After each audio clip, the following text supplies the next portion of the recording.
Sejam bem-vindos. Os apoios de investimento a empresas são uma parte importante da política económica e desenvolvimento do país. O IFIC é um novo instrumento, é o instrumento financeiro para a inovação e competitividade. É um desses apoios e é esse apoio que vamos hoje ficar a conhecer nesta talk, nesta mesa redonda. É uma iniciativa do Observador com a Unit Consulting. E para falar do IFIC e da sua aplicação no terreno ou da aplicação no terreno de outros fundos, temos hoje connosco o Eduardo Silva, é diretor de operações da Unit Consulting, aliás, presença habitual nestas nossas conversas. A Sandra Ruivo, que é gerente do grupo Turtle, já vamos saber que grupo é esse, e o Luís Miguel Amorim, fundador do projeto de turismo, o Fundo da Aldeia.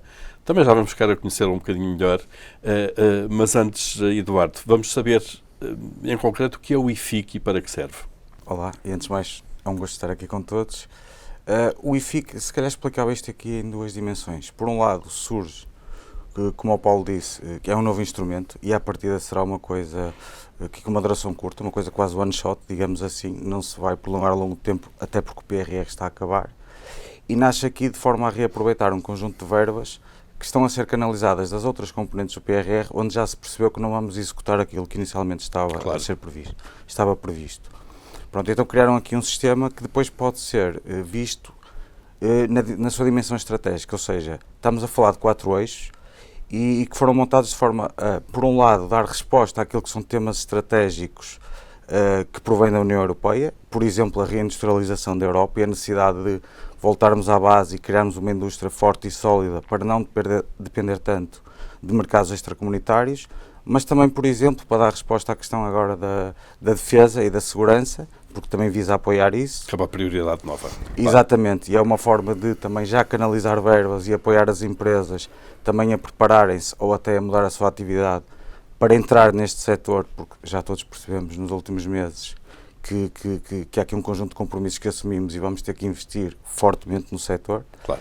E, paralelamente, continuar a fomentar aquilo que é a competitividade e a inovação cada vez mais necessárias nas empresas, com a adoção de novas tecnologias, aqui com uma lógica diferente num dos eixos, não muito focada naquilo que é o incentivo de projetos, mas no investimento mesmo direto em empresas, em startups tecnológicas, para também fomentar este ecossistema de tecnologia e o nascimento de novas startups e o apoio naquilo que são projetos de ideia que tipicamente demoram muito tempo a chegar ao mercado e pela tecnologia, a necessidade de ideia carecem de um investimento muito forte até que comece a existir retorno. Muito bem, já vamos daqui a pouco entrar com mais detalhe, perceber que tipo de projetos é que são apoiados e a quem se destinam e também se há algumas datas já no terreno. Sandra Ruivo, antes de mais vamos conhecer o grupo Turtle. Olá a todos. Eu sou gerente e cofundadora do Grupo Turtle. É um grupo empresarial constituído por 3 empresas neste momento, todas elas com uma integração vertical. Qual é a diferenciação do nosso grupo comparativamente com o resto de outras empresas e grupos industriais no nosso país? É que nós somos o primeiro grupo e único grupo em Portugal especializado única e exclusivamente em desenvolvimento de produtos, componentes e injeção para silicone líquido. Okay. E estamos especializados em várias áreas de negócio. Cada uma das empresas está especializada em áreas específicas. A mais recente empresa constituída pelo nosso grupo é a Turtle Silicon Valve Factory. É uma empresa especializada no desenvolvimento e produção de válvulas em silicone para o mercado médico. Deve ser uma coisa altamente precisa. Altamente precisa, claro. Sim, tudo. Porque estamos a falar de peças muito, muito pequenas que envolvem uma série de processos e pós-processamento e automação que garanta, não é, a qualidade do produto em si e porque em termos de valorização do próprio componente e de responsabilização do próprio componente é muito elevada, não é? Porque estamos a falar da área médica, estamos a falar de pacientes que depois no final vão depender do bom funcionamento daquela válvula em específico. No fundo, a sua vida depende daquilo. Exatamente, claro. Pronto. Depois as outras são empresas também que apoiam e que sustentam a própria indústria em si, o nosso grupo empresarial, que também estão focalizadas para o mercado automóvel, o mercado elétrico, o mercado da saúde e bem-estar. Por exemplo, no caso da Turtle Petals, recentemente também desenvolveu um produto que é o primeiro produto a ser produzido em Portugal, que é um copo menstrual, que muitas das vezes implica uma certa vergonha também a nível do país em falar deste tipo de produtos, não é? Porque ainda é uma área que é um tabu que não deveria, porque faz parte do nosso dia-a-dia, claro. Mas é o primeiro copo menstrual desenvolvido e produzido em Portugal. Noutra qualquer situação seria importado. E, portanto, nós estamos muito focalizados para esta área para esta especialização do É o grande setor dos moldes, vocês pode-se dizer isso ou não? Sim, e a outra empresa, a Speed Turtle, para além disso, produz moldes para a injeção de silicone líquido, e por isso é que eu digo que o nosso grupo tem uma integração vertical. Claro. Nós raramente necessitamos de fazer outsourcing, seja daquilo que for. Tem as capacidades todas dentro internamente. E isso é uma vantagem gigante para nós, porque não conseguimos cumprir prazos, não dependemos de tanto fator externo, conseguimos garantir a confidencialidade de tudo o que produzimos internamente no grupo. Porque também trabalham em áreas críticas de inovação. Exatamente, tanto a nível do nosso know-how, como também do know-how do nosso cliente. Muito bem. E isso é um fator diferenciador. Muito rapidamente, Sandra, vocês trabalham para que geografias? Onde é que vocês têm Nós exportamos, maioritariamente exportamos para os Estados Unidos, a Europa, vários mercados europeus, Irlanda, Alemanha, Áustria, Inglaterra, que já é exportação, global, não é? Claro. Brasil, portanto, é um mercado global. Mas a grande vantagem também, e o grande valor acrescentado que trazemos neste momento também, é que neste momento todo o setor industrial que necessite dos nossos serviços, dos nossos componentes a nível de silicone líquido, podem deixar de importar. Porque até à data não haveria alternativa internamente. Substituem importações também. Substituímos importações, portanto, agora passa a palavra, as empresas portuguesas começam a conhecer que existe alguém no mercado nacional capaz de entregar aquele tipo de produto e componente, não é? E evita que façam uma importação de outro país. E estando numa área de negócio tão especializada e com tanta barreira à entrada, nós, no final, concorremos com países como a Áustria, como a Alemanha, como a Holanda, não é? E é com esses países que nós concorremos, e por isso é que é uma indústria de valor acrescentado a nível nacional, e não com a China, como aconteceu ao longo de muitos anos com o setor dos plásticos em Portugal, que foi um setor bandeira, não é? Sempre foi. Muito bem. Luís Miguel Amorim, quer-nos apresentar também o Fundo da Aldeia? Projetos com alguma mediatização, mas trata-se de um projeto de turismo. Sim, é um projeto completamente novo, ao contrário já deste projeto tão grande e tão consolidado. Eu começo por cumprimentar todos aqui presentes, também os nossos ouvintes, e agradecer esta oportunidade de estar aqui a aprender, estar aqui a trocar impressões sobre o assunto e também poder falar um bocadinho sobre o nosso projeto, que é muito bom para nós. Como eu estava a dizer, o nosso projeto, e como disse, o nosso projeto já é um projeto com algum mediatismo, pelo menos é conhecido na área do turismo em Portugal, embora seja um projeto que está a arrancar, porque faz parte deste projeto o João Amorim, que é conhecido nas redes sociais como o Follow the Sun, é um influencer em Portugal, que decidiu em conjunto comigo e com o pai dele, somos os três os sócios fundadores deste projeto, publicar um vídeo onde anunciou que tinha comprado meia aldeia e de facto, não só porque ele tem muitos seguidores que acompanham o que ele faz e gostam dele, mas também o interesse que isto desperta em todas as pessoas. Creio que em Portugal toda a gente valoriza muito o turismo e o facto de ser numa região que é na região de Melgaço, portanto Castro Laboreiro. É no norte mesmo, norte junto à fronteira mesmo, com a Espanha. Claro. Exatamente. Uma zona que já está desabitada, é uma aldeia que está desabitada há muito tempo, que se está a degradar. Nós apostamos em requalificar, reabilitar essa mesma aldeia para criar um destino de turismo rural que seja uma referência na área do turismo em Portugal. Imagino que é um setor em que os apoios são muitos também e diversificados, que esses apoios são determinantes para esse vosso projeto. Sim, desde logo porque nós somos relativamente jovens, nós precisamos do incentivo para avançar com o projeto. Nós só conseguimos os apoios e os financiamentos se tivermos um projeto que seja viável economicamente. Isso significa que o nosso projeto há de conseguir pagar o investimento que nós vamos fazer, mas nós precisamos de apoio para ter esse impulso inicial, claro.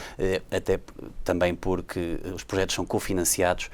Ainda há pessoas que julgam que os financiamentos a fundo perdido são 100%, não são. Mas nós também há uma parte de capitais próprios. Também temos que assumir a responsabilidade, e ainda bem que é assim, porque também estamos a assumir um compromisso todos juntos com isto, financeiro, e portanto, como estava a dizer, a ideia é que o nosso projeto seja recuperar esta aldeia e, através da recuperação do património, através do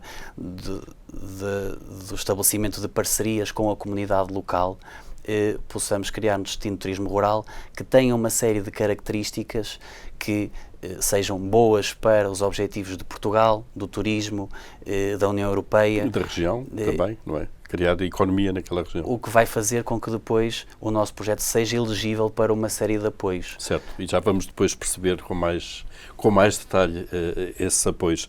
Eduardo, voltando aqui ao IFIC, e nenhum destes casos foi apoiado pelo IFIC, como dissemos há pouco, o Eduardo disse, é novo, portanto está em estreia, e era precisamente isso que gostava de saber.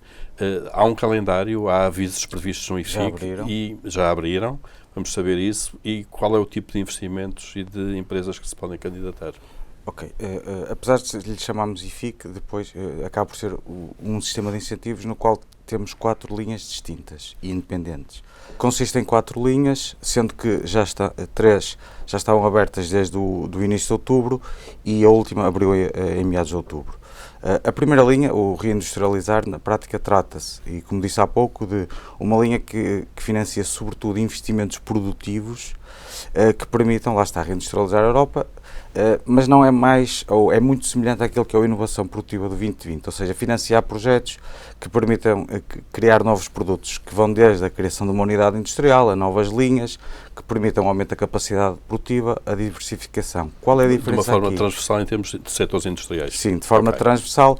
Há aqui o requisito de ser bens transacionáveis e exportáveis, ou seja, tudo que são sistemas de incentivos hoje em dia, foco na questão da exportação. Qual é aqui a derivada que é relevante? No Inovação Produtiva do Portugal 2030, neste momento as grandes empresas estão barradas e as PMEs de Lisboa e Algarve, como são regiões mais desenvolvidas, segundo os parâmetros da União Europeia, não é a minha opinião, mais desenvolvidas, são penalizadas e muitas delas não podem aceder pela sua localização. No reindustrializar, ele está orientado para essas empresas que não podem ir ao 2030, ou seja, permite que também elas consigam ter apoios para os seus projetos de reindustrialização. Certo. Estamos a falar de projetos entre 500 mil euros até 25 milhões, ou seja, projetos robustos. Depois, a linha da economia, defesa e segurança. Na prática, como é algo novo e que foca um setor em específico, permite que empresas de qualquer dimensão e de qualquer região do país concorram. Qual é o objetivo aqui?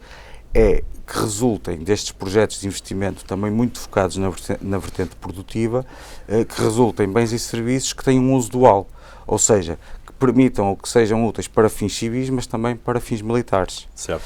Que, no fundo, criamos aqui uma lógica de estamos a apontar a um mercado muito mais abrangente, que é o civil, mas também nos estamos a preparar para aquilo que é a necessidade, que pode vir a ser, da área da defesa. Que é uma prioridade europeia. Exatamente. Aliás, né, a forma como a Europa está a encarar isso, pelo menos cá em Portugal, é uma lógica de vamos investir em defesa, mas investimentos que sejam produtivos e úteis também para áreas civis. Exatamente. A lógica também é essa. Por um lado, continuamos a fomentar aquilo que é a economia, excluindo o setor da defesa. Por outro lado, também começamos já naquilo que é o contributo, em termos de PIB, para aquilo que são as metas ambiciosas que temos que atingir. Um ponto bastante interessante neste concurso, face àquilo que é o normal, é que aqui também juntamos estas atividades de inovação, mas baseadas em investimento puro, aquisição de equipamentos, a componente de investigação e desenvolvimento, ou seja, ambas estão aqui juntas e são valorizadas. Ou seja, se houver aqui uma ideia que depois dê resultado a este investimento produtivo, isto vai ser valorizado. E aqui entra a componente de inovar efetivamente e começar a gerar conhecimento e rapidamente garantir que ele entra no mercado, por via da parte da inovação produtiva. Há montantes limite para essas linhas? Como é que estamos? Em termos daquilo que é a dotação do concurso genérico, o IFIC representa 315 milhões de euros. A linha reindustrializar, que falei há pouco, tem uma dotação de 150 milhões de euros. Como disse, cada projeto tem que ter um montante mínimo de 500 mil e um máximo de 25. A linha da defesa, da economia da defesa, tem uma dotação global de 50 milhões e em termos de projeto é exatamente igual ao reindustrializar, de 500 mil a 25 milhões. Depois, numa terceira dimensão, e eu aqui diria que é um concurso mais para de forma massiva, que para as PMEs, chama-se IA nas PMEs, Inteligência Artificial. Estamos a falar de as empresas, só as PMEs, aqui as grandes estão barradas, acederem e poderem ter apoios para quê? Para apostarem em inteligência artificial em 2 âmbitos. Naquilo que são as ferramentas de apoio à produtividade dos seus colaboradores, muito a lógica dos chats GPTs, dos Perplexos e desse tipo de ferramenta que hoje em dia quase todos usamos para acelerar, para fazer pesquisas, por um tipo de produção, mas também IA aplicada ao negócio. E aqui estamos a falar dos chatbots, estamos a falar de ferramentas de análise de sentimento de clientes, de modelos de previsão de vendas.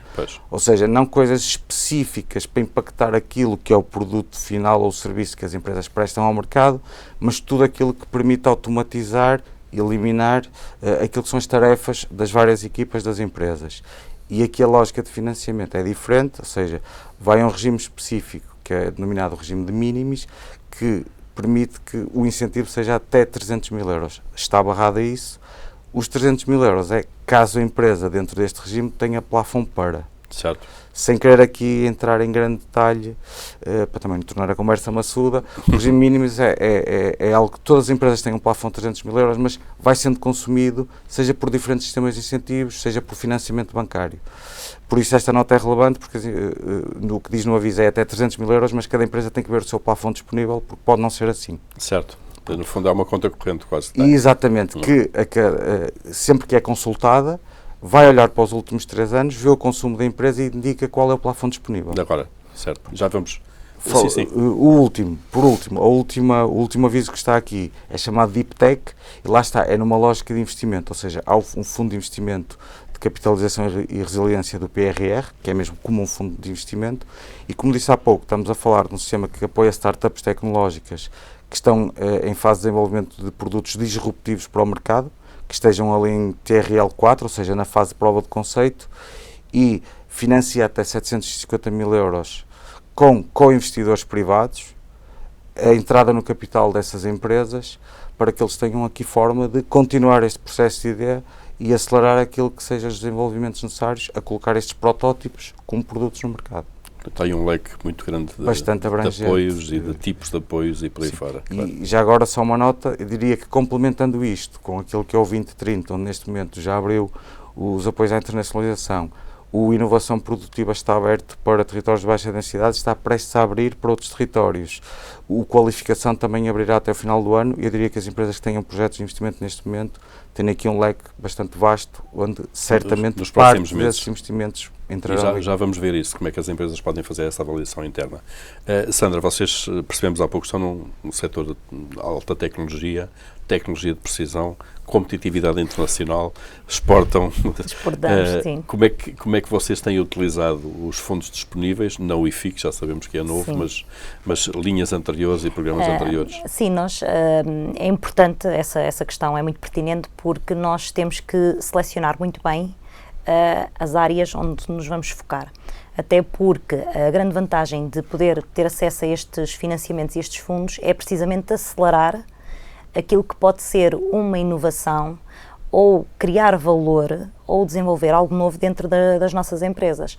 Porque, à partida, quando é única e exclusivamente financiada por capitais próprios, não é? A velocidade com que conseguimos atingir os objetivos é totalmente diferente. E aqui eu acho que é a grande vantagem, é a grande vantagem entre conseguirmos ter um projeto financiado e não termos. É que, provavelmente, nós, financiando sozinhos, não é? Única e exclusivamente os nossos projetos, vamos demorar mais 2 ou 3 anos a concluí-los. Porque estão à espera de gerar cash flow. Exatamente, para porque isso, é a própria atividade que financia. Claro. Com o apoio dos fundos conseguimos acelerar e o time to market é muito importante, especialmente quando estamos num país que necessita de crescimento e crescimento económico. E você está a ver uma área de permanente inovação. Permanente, constantemente. Desde o desenvolvimento ou da ideia até à colocação no mercado, vocês têm que ser rápidos, imagino. Sempre. Nós temos grandes 2 tipos. Primeiro, inovar. Estamos sempre constantemente a inovar, seja em projetos próprios ou de clientes, em qualquer empresa do grupo, isso acontece sempre. E depois temos de grandes 2 áreas a nível da investigação, que é muito presente no nosso grupo, que é a aplicada, não é, e a experimental.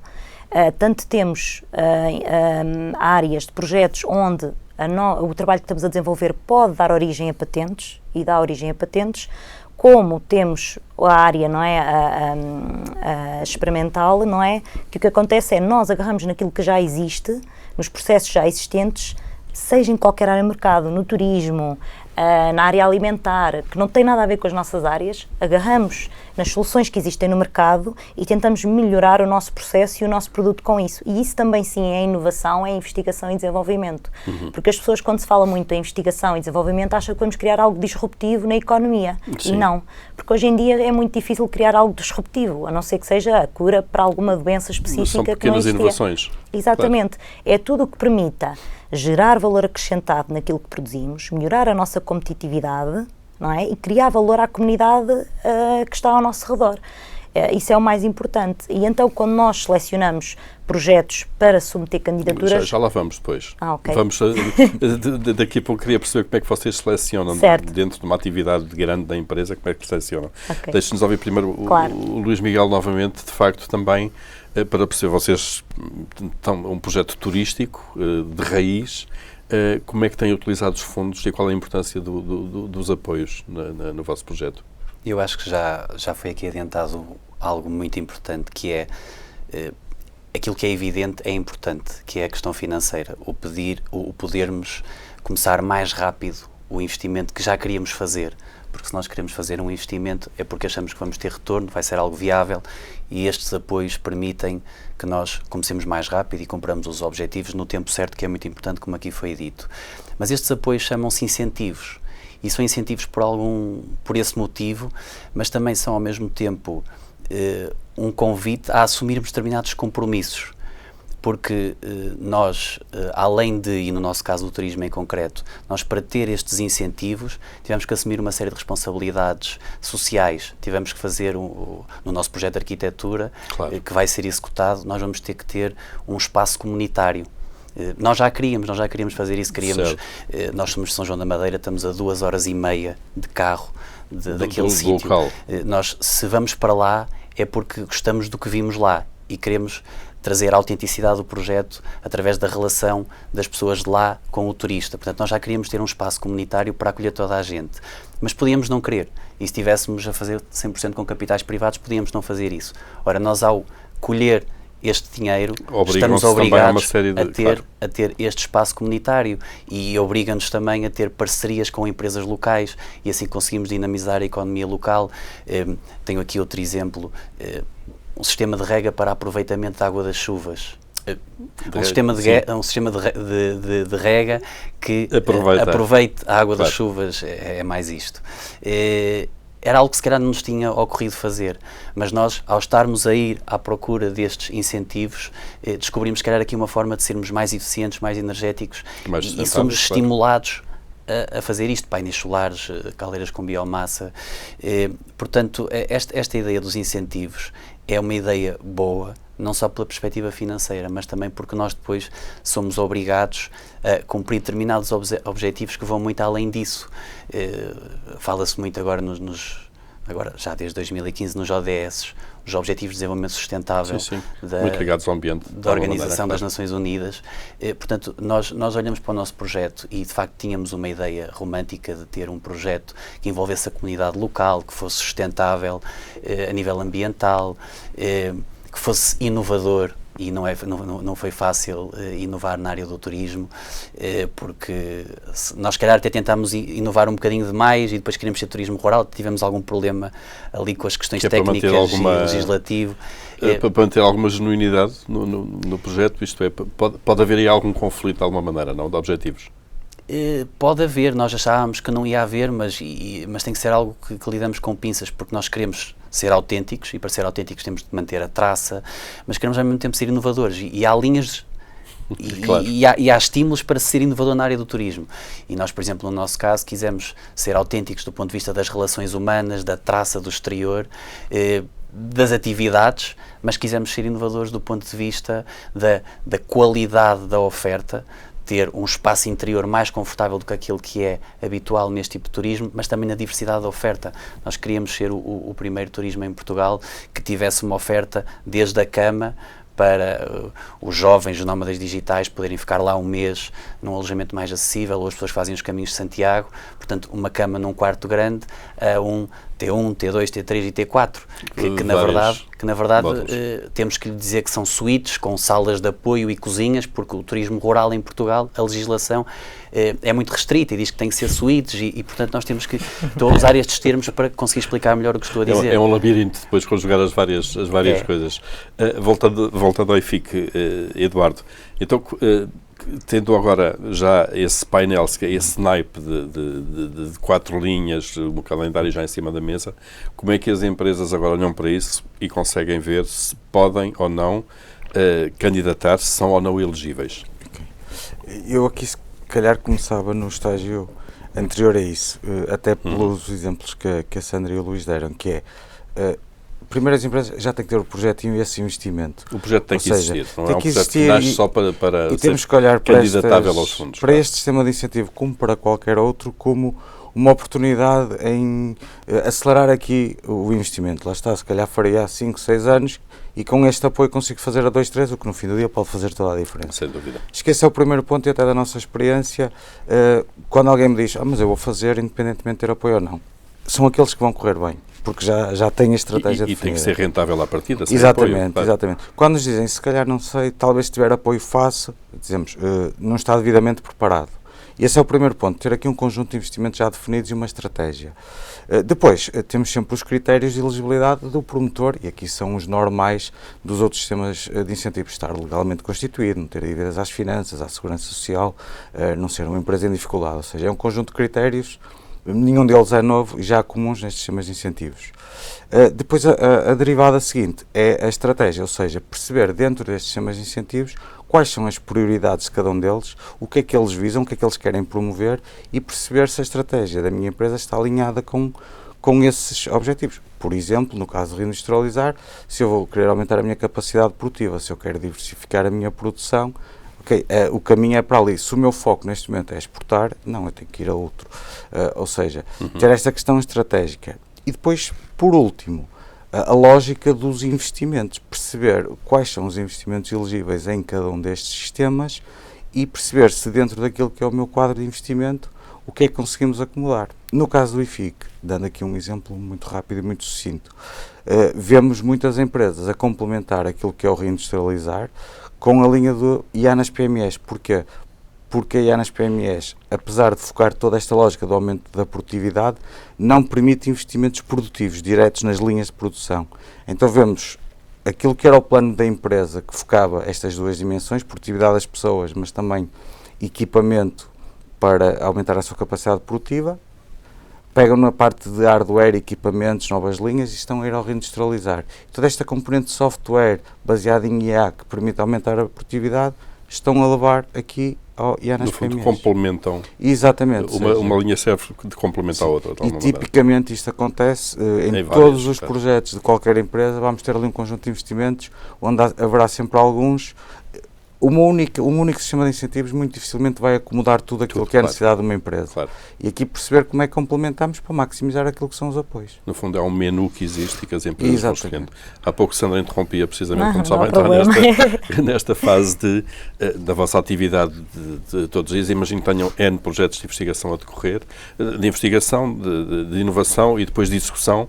Como é que vocês fazem essa seleção daquilo que é candidatável ou não? Sim, antes de mais, primeiro tentamos perceber dentro do mercado o que é fundamental e aquilo que vai necessitar de uma rapidez maior para não perdermos a margem, não é? Para não perdermos o tal time to market até chegar ao cliente.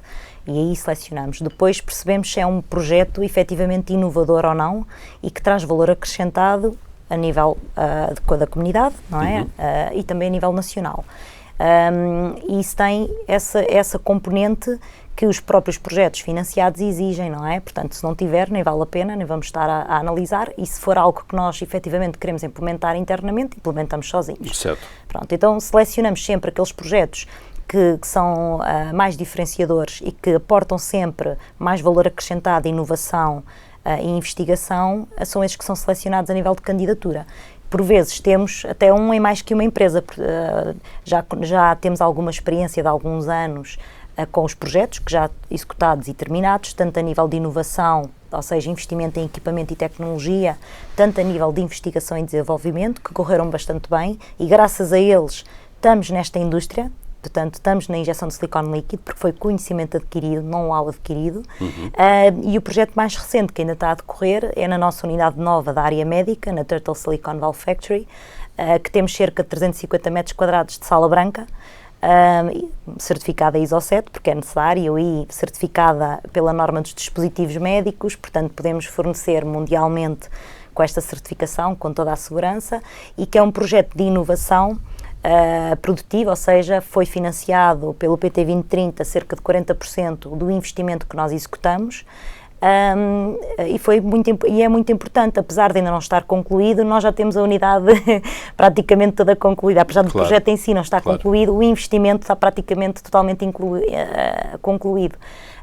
E as coisas mais importantes para selecionar também e perceber se vale a pena efetivamente avançar com alguma candidatura ou não é a empresa entender se reúne as condições para isso, principalmente se está disposta, se for um investimento que vá fazer apenas pelo facto de estar financiado ou não, tem que ter muita atenção, porque o financiamento pode vir tarde, pode demorar tempo, pode haver complicações e constrangimentos, e portanto é importante que a empresa esteja preparada para executar o projeto na totalidade, sozinha. A viabilidade não pode depender do apoio. Não pode depender do apoio, e mesmo que o apoio venha já depois do projeto estar terminado, ele tem que ser cumprido, senão perde o apoio, e portanto é isso que as empresas têm que se preparar, não é? Quando submetem uma candidatura, é como se fosse um extra, um bónus.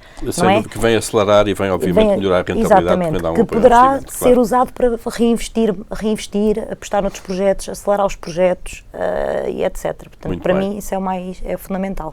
Luís, no fundo a mesma questão, embora o Luís há pouco já tenha avançado um pouco nas decisões que vocês vão tomando de desenho do projeto, também em função daquilo que são linhas de apoio disponíveis, não é? Como é que vocês vão selecionando, dentro do leque de apoios que há para a área do turismo, aqueles onde se candidatam ou não, ou aqueles onde investem ou não investem? Tem que haver a necessidade.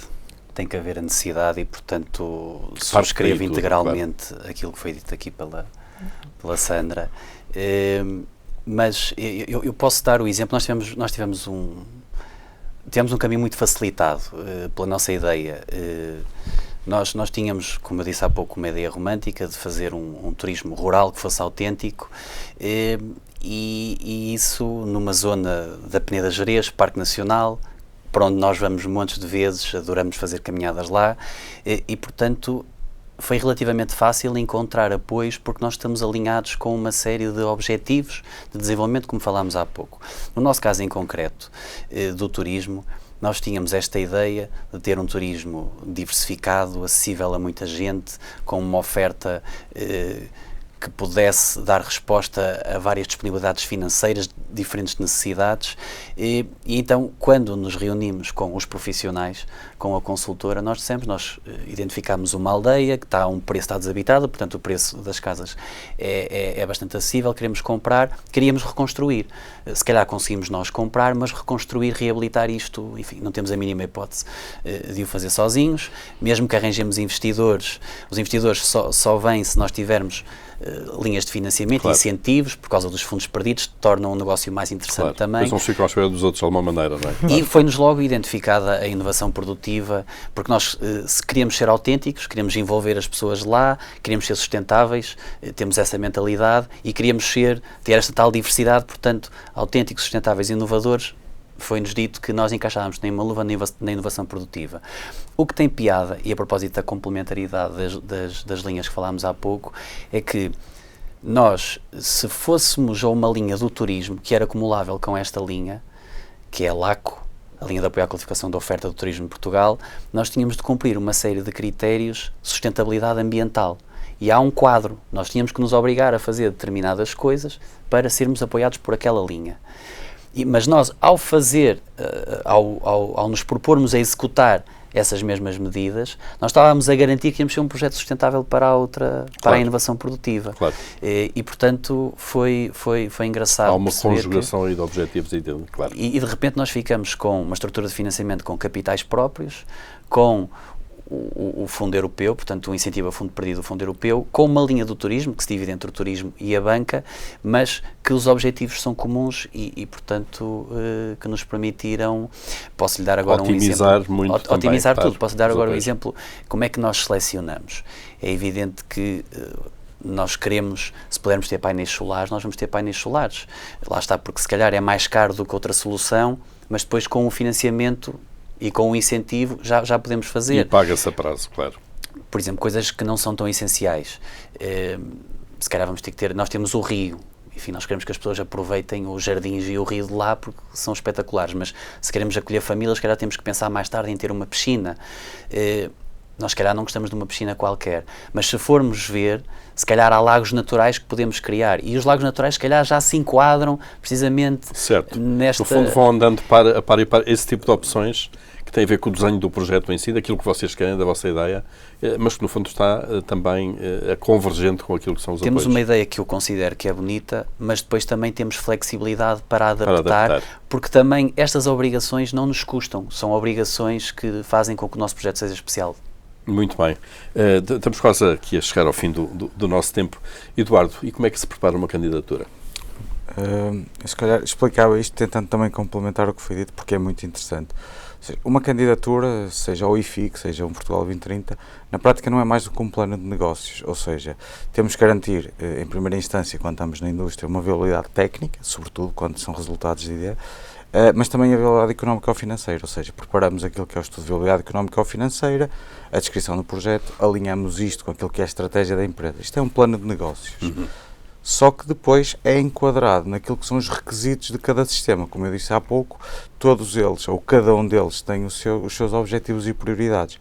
Por exemplo, aquilo que o Luís foi dizendo, no Inovação Produtiva e na LACO, é majorado se houver aqui um contributo forte para a transição climática, para a transição digital. Ou seja, depois também é necessário, dentro daquilo que é o plano da empresa, olhar para a forma como cada sistema de incentivo pontua os seus projetos e perceber como é que pode maximizar a sua pontuação, deixando sempre esta ressalva, se fizer sentido. Lá está, para a transição climática, painéis solares, faz sempre sentido. Se há um apoio e ainda por cima vai bonificar o meu projeto, por que não?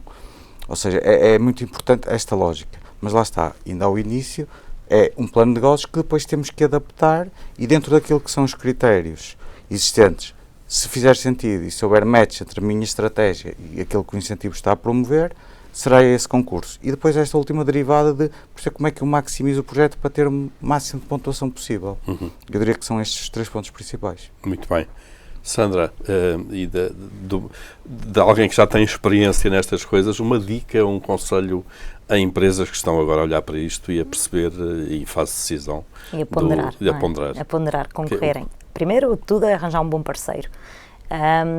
E é uma ilusão. Um bom parceiro que conheça bem os projetos, os fundos, que não faça a empresa perder tempo, não é? Porque o tempo é dinheiro e é importante o foco no negócio.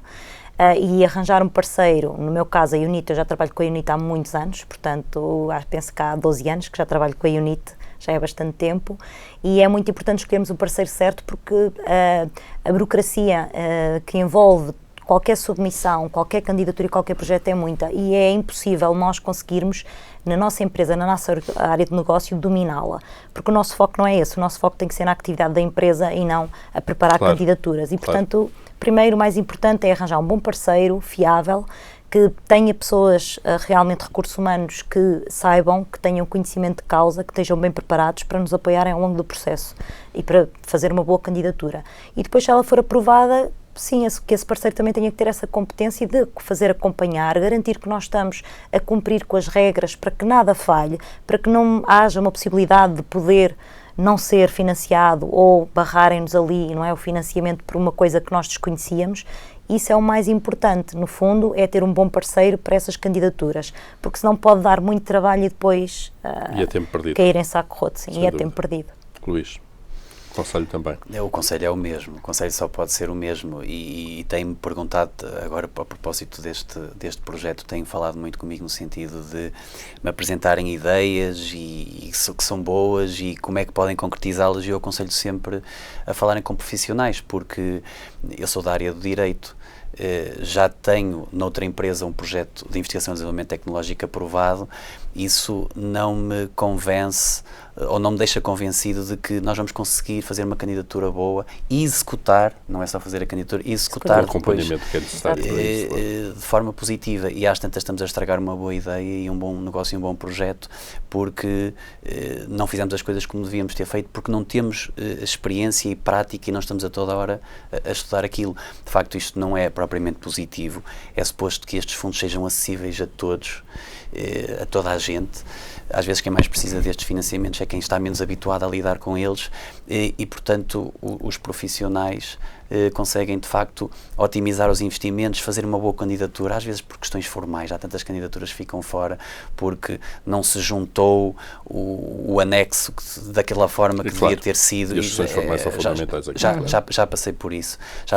Ou não há um reembolso de uma verba porque não se fez um relatório como se devia ter feito, está dito de maneira diferente e, de facto, os profissionais garantem que as coisas correm bem e é para isso que eles servem e sem dúvida que eu aconselho a trabalharem com eles. Eu também trabalho com a UNIT, portanto, evidentemente aconselho a que façam isso. Muito bem, Luís, Sandra, Eduardo, foi um gosto ter-vos aqui. Igualmente. A melhor sorte para os vossos projetos, Obrigada. os vossos investimentos. Nós ficamos por aqui nesta mesa redonda. Esta é uma iniciativa do Observador com a Unit Consulting. Desta vez olhamos para o IFIC, que é uma nova linha de apoios a empresas. Voltaremos certamente proximamente com outro tema. Até lá.